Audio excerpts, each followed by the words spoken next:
Renovamos saudações, são 8h31 minutos. É o momento então de termos a nossa prometida conversa com Fidelino Paiva. Aqui o excesso de consumismo, seus fatores de risco. Né? Há aquelas pessoas que são compradores compulsivos. E nós vamos falar disso. Vamos falar então um pouco do que se deve fazer para evitar que se caia nesta onda. Fidelino Paiva, muito bom dia, seja bem-vindo ao nosso programa. Obrigado. Justamente vamos falar dos fatores de risco no excesso de consumismo. Primeiro, quando falamos de consumismo, estamos a dizer propriamente o que do ponto de vista psicológico? Bem, já agora, mais uma vez, muito obrigado pela oportunidade que nos é conferida de fazer parte deste belíssimo programa. Nossas portas sempre estão abertas. Que tem sido uma valia naquilo que é a sustentação das preocupações da realidade nacional, não só, até onde se estende a Palanca TV. Bem, consumismo, traduzido para o campo psicológico, é voltado para uma perturbação denominada oniomania, que é a mania das compras, é a compra compulsiva de produtos, seja no mercado formal ou informal. Então, existem pessoas que têm essa mania, compulsividade, essa constância de gastar dinheiro em compras e muitas vezes são compras desnecessárias. Então, o consumismo é muito voltado a essa prática constante de compras que acaba sendo uma preocupação de fórum psicológico. E quais são os indicadores desta... Bem, as pessoas que têm esse problema do consumismo, os detalhes são muito simples. Primeiro, são pessoas que têm vontade de fazer compras constantes. Ele fez uma compra agora e no momento em que ele está a fazer a compra, ele sente-se satisfeito. Só que depois de ter terminado a compra, 1 hora, 2 horas, ele já tem necessidade de fazer uma outra compra.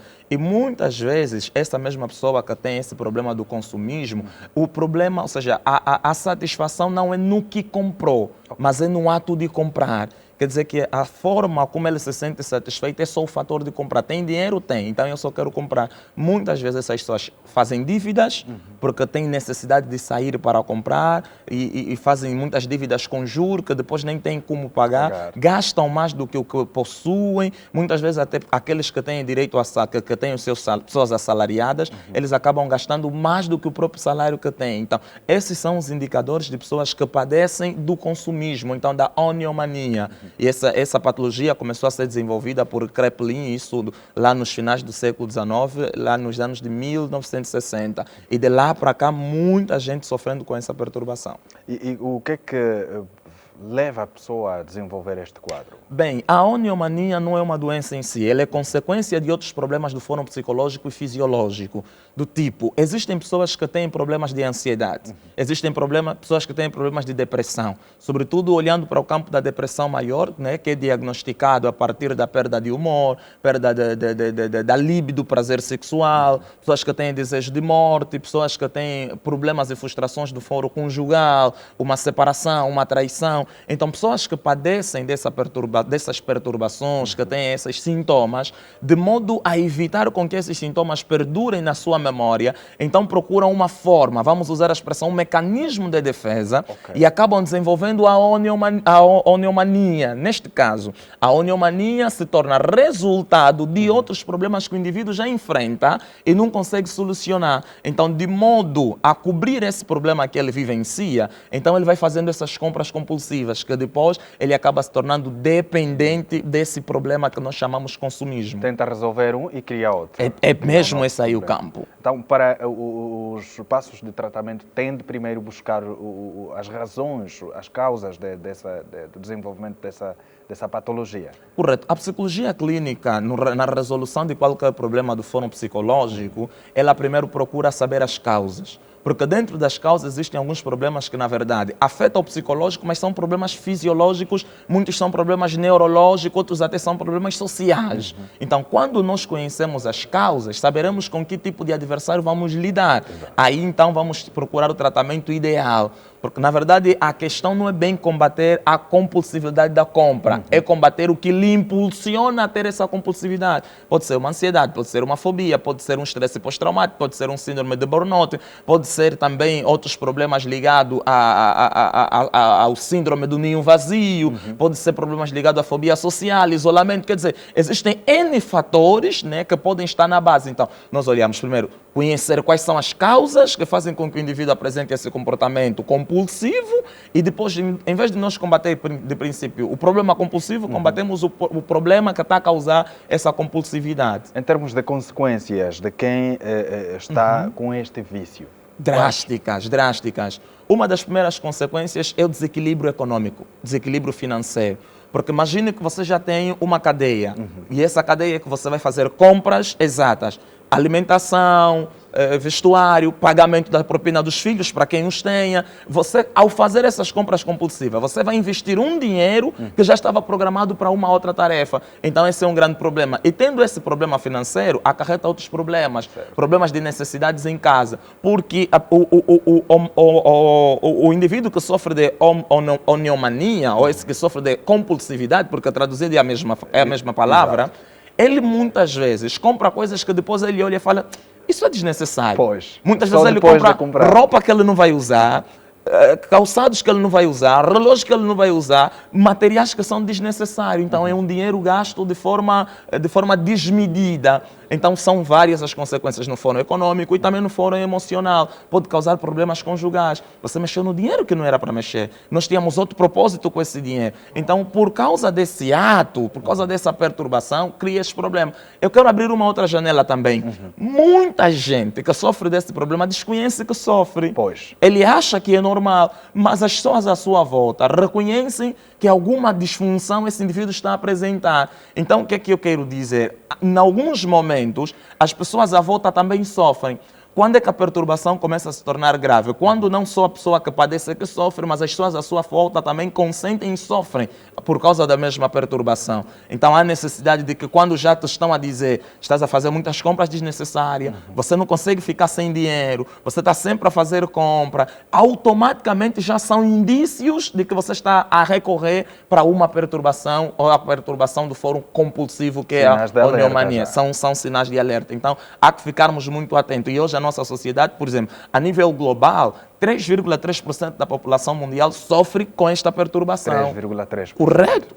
Correto. E nos países mais baixos, que deveria ser nos países mais desenvolvidos, mas nos países mais baixos, 1,1% das pessoas sofrem com essa perturbação. Este dado é de levar-nos à preocupação? Muito. É de nos levar à preocupação, porque as pessoas de classe mais baixa são as que têm menos nível de rentabilidade. Imagina, se você já tem menos nível de rentabilidade e é uma das pessoas que mais gasta, de certeza que haverá dificuldade de ter equilíbrio na vida financeira e também desenvolver outras esferas da vida. E infelizmente somos os que mais compramos, não é? Verdade. Pois é, Fidelino, em termos de género, qual é o género mais propenso? Olha, segundo o último dado que foi feito nessa última pesquisa pela OMS, as mulheres são as que mais compram. De forma de gênero, então o gênero feminino é o gênero que mais gasta, é o gênero que mais compra e também porque é o gênero que tem maior facilidade de decair para as perturbações de fórum psicológico. São as mais afetadas, podemos assim dizer. Então são elas que querem sempre encontrar um mecanismo de defesa, um refúgio. Então as mulheres acabam tendo esse problema com maior incidência em relação aos homens. Hoje em dia, com a evolução da ciência e da tecnologia, estamos todos conectados em redes. Correto. Há muita venda agora online e porque também o nosso sistema bancário agora está conectado à rede digital e podemos fazer compra através do nosso telefone e recebemos o produto. O risco aumentou com a evolução da tecnologia? Significativamente. Houve um crescimento exagerado, porque se eu tinha que depender para ir para o mercado e fazer compra, e hoje com essa facilitação, eu chamo facilitação, eu posso comprar com o dinheiro que está no meu telefone, por meio dos meus cartões multicaixa, posso comprar qualquer tipo de produto. Então está facilitado e também está preocupadíssimo porque vai fazer com que as pessoas gastem com facilidade o dinheiro que têm. E quem tem uma perturbação do gênero, o dinheiro pode voar em 1 minuto. Viu aquilo que quer comprar, viu um telefone que quer comprar, viu um calçado que quer comprar. E essas compras compulsivas acabam dificultando cada vez mais. Então, de um lado, esse sistema veio facilitar as pessoas que têm uma certa estabilidade, que têm um equilíbrio emocional nessa esfera, mas para as pessoas que já padecem dessa vontade compulsiva em compras, veio dificultar ainda mais. Essas pessoas tendem, conforme disse o Fidelino, a comprar produtos que, em muitos casos, não necessitam, levam para casa e estão ali os produtos. Isso pode gerar uma frustração, uma certa frustração, ter de olhar produto que comprou, mas não necessita. Lógico, uma vez que a luta é uma luta psicológica, eu vou dizer que declarei no princípio, o problema do onomaníaco não é no que compra. A sua satisfação é na ação de comprar. Lógico que quando chega em casa ele percebe que tem alguns produtos que ele não queria comprar. É ali onde ele entra no quadro de frustração. É isso que dá a certeza que esse indivíduo padece de uma perturbação. Quando vamos ao mercado, nós já vamos com uma lista, seja ela digitalizada ou mentalizada. Quando chegamos e acabamos comprando coisas que não estavam na lista, porque os nossos olhos desejaram, automaticamente o indivíduo já entra num conflito consigo mesmo quando chega. Porque se eu vou comprar um liquidificador, como dizias no princípio, e você chega, acaba voltando com uma máquina de lavar, acaba voltando com uma outra coisa, você vai perceber que você não supriu a necessidade desejada. Então o indivíduo entra numa frustração consigo mesmo. O que é que você pode fazer? Revender aquele produto que nunca pode ser no preço cujo você havia comprado, pode ser muitas vezes num preço inferior, e em alguns momentos também não há comprador daquele produto. Então o indivíduo entra numa frustração consigo mesmo. Ali estaríamos a desenvolver um outro problema e alertar lá em casa. Quando os problemas psicológicos não são tratados, automaticamente vamos dar origem a um outro problema. Um abismo chama um outro abismo. Então há necessidade de, quando o problema é detectado, primeiro, reconhecer que temos essa dificuldade, procurar um profissional de saúde mental, muitas vezes por ser um problema do gênero, se for a esposa ou o esposo, conversem também com os filhos, na intenção de criar uma lista, fazer as compras exatas, e essa pessoa nunca pode ir para as compras sozinho. Tem que ir sempre acompanhado de alguém. Já temos um propósito, temos um plano. Então vamos nos levar a cumprir o plano que já temos para facilitar isso. Mas outras pessoas que tenham um nível agravado no gênero, é necessário que haja influência não só de um psicólogo clínico, mas de um psiquiatra, porque esse indivíduo vai precisar muitas vezes de ser medicado, repito, de acordo com a patologia que ele tem. Se tem uma depressão, se tem uma ansiedade, se tem uma fobia específica, muitas vezes é necessário um fármaco para poder fazer o quê? Acalmar os seus ânimos de tal modo que ele não tenha essas crises de compulsividade. Bom, dentro dos vários riscos que a pessoa pode vir a desenvolver, e também fruto da própria onomania, imagine que a pessoa já não tem fonte de obtenção de dinheiro, não tem fonte de rendimento, mas sofre com este problema. E hoje em dia a juventude está muito mais interativa e é a que mais necessita. Pode depois desenvolver um outro quadro, as mentiras e depois furtos, roubos, para suprir a necessidade que tem. Bem, na verdade, o indivíduo, como dizia, ele tem a facilidade, o desejo é comprar. E ele gasta tudo o que tem, mas o desejo permanece. Vamos olhar ainda para um tóxico dependente. O tóxico dependente, a sua dependência, vamos lá dizer, a drogas, né, psicoativas, ele vai querer consumir sempre. Exato. E quando não tiver dinheiro, de certeza que ele vai procurar mecanismos para adquirir dinheiro a fim de que a sua vontade ou o seu prazer seja suprido. Assim acontece com o indivíduo que sofre de oniomania. Ele tem o desejo de comprar e não tem dinheiro. Lógico que vai começar a desenvolver comportamentos antissociais e muitas vezes comportamentos de risco para suprir a sua necessidade. Ele quer ter dinheiro para suprir a sua necessidade. Aí ele começa a desenvolver essas características que muitas vezes acabam ferindo com o seu caráter e a sua personalidade. Mentiras, roubos, e começa a enganar as pessoas, tudo para conseguir o que tem, fazer juros, fazer promessas, se tu me deres hoje, amanhã eu vou dar. Então tudo isso, por isso eu insisto em dizer que um problema não resolvido é cadeia para abertura de portas para outros problemas piores. Certamente. Como é que a família pode auxiliar? Já falava aqui da necessidade de diálogo. E os outros ao redor do... Olhando para as famílias, eu olharia para dois polos. Existem algumas famílias que têm uma capacidade de reconstrução, humanidade muito forte, mas outras nem por isso.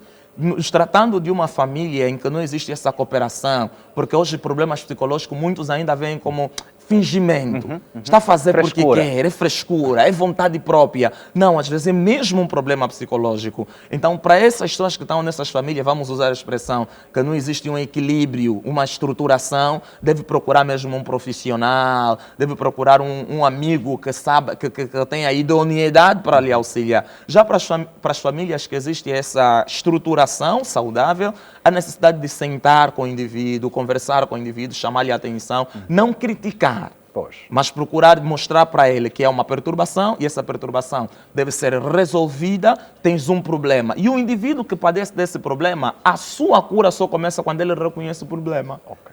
Enquanto nós não reconhecermos essa dificuldade, esse problema, então nós nunca teremos a preocupação de procurar a cura.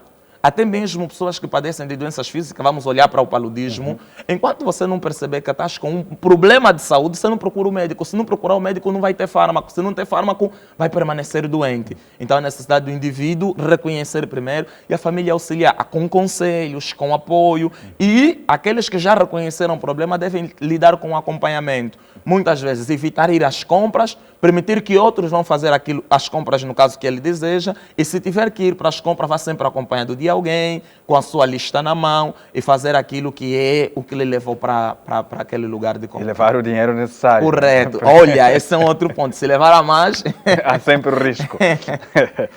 Fidelino, a conversa está interessantíssima e de certeza que num outro momento nós teremos mais aprofundamento.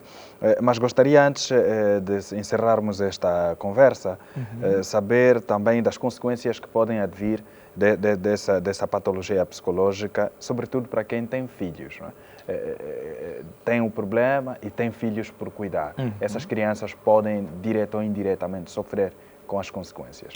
Bem, a oniomania para os filhos cria uma crise de ausência. Crise de ausência por quê? Ou o que é crise de ausência? É a incapacidade do suprimento das necessidades, das primeiras necessidades, no caso. Por causa desse problema, o filho pode ficar sem a escolaridade, sem a alimentação, sem vestuário. Então, essa crise de ausência causada pelo problema que os pais enfrentam pode criar esse desequilíbrio. E depois tem aqueles filhos que vão, papá, na escola pediram isso, no caso os menores. Papá, na escola, e o pai nunca tem para fazer porque já acabou gastando o dinheiro em outro lugar. E outro problema também que pode haver, os pais ao receber salário, se um pai que tem um problema do gênero, recebeu salário, vai já logo para um supermercado, ele acaba comprando não aquilo que muitas vezes planejou. Outra coisa, ele cria um problema de afeição, cria uma crise de afeição. Como ainda o salário não caiu, você faz promessa ao filho. Quando meu salário cair, eu vou comprar isso, vou comprar aquilo. Depois do salário cair, você não compra aquilo que você fez. Então, cria também uma crise de afeição dentro do próprio pleito familiar. Então, há necessidade de que os pais levam isso com muita seriedade, porque promessas aos filhos devem ser cumpridas. Devem ser cumpridas. E entra aqui também aquela parte dos pais que, sobretudo os consumidores de bebidas alcoólicas, que vão aos bares e encontros entre amigos e sentem-se os mais poderosos e pagam para todo mundo, não é? Olha, esse é um problema grave e a nossa sociedade sofre desse problema e eu acho que todos nós devemos estar extremamente preocupados em resolver isso, porque o problema do alcoolismo é um problema grave e eu posso dizer que afeta em parte a nossa sociedade e muitos pais preferem gastar lá fora porque ali há um outro problema de satisfação, há um problema de aparência, mostrar que pode e dentro de casa há uma certa dificuldade em suprir as necessidades básicas da própria família. Então que os pais sejam mais responsáveis e não só os pais, os irmãos também sejam mais responsáveis, que a gente tenha foco, tenha prioridade em gastar aquilo naquilo que deve ser e não naquilo que a gente quer apenas para aparentar. E abre aqui uma janela muito interessante. Nós vamos, certamente, dentro da sua disponibilidade, marcar para falarmos sobre isso, viver com base às aparências. Olha, isso Viver de é aparências. muito importante. E é algo que está lá no livro que daqui a pouco a gente estreia já. Espero Então será que- uma honra falar a respeito deste tema. Então, fica assim combinados. Nós iremos marcar certamente a data para abordarmos o assunto. Muito obrigado Sem pela problema. presença. Obrigado nós. E sucessos, Fidelino. Grato. Estamos juntos. Ok, obrigado. Bom, estimado telespectador, terminada esta abordagem, Fidelino Paiva foi o nosso convidado para esta manhã. Veio que as dicas que ficaram servem para todos nós. Né? Em algum momento nós excedemos nas compras, excedemos com a lista de compras e violamos sempre. Vamos comprar 5 produtos e voltamos com 6 ou 7. Vamos comprar 4 produtos e voltamos com 8. Vamos comprar um produto e voltamos com outro, enfim. E mais caros do que o realmente desejado. Bom, vamos para um breve intervalo. No regresso, estaremos com Gonçalo Mussungo para as dicas do trânsito. Como sempre, atenção, vá ao volante de forma segura. Evite o excesso de velocidade. Se consumiu alguma substância que altera o seu comportamento, não arrisque, não conduza. Se beber, não conduza. Se conduzir, não beba. Até breve.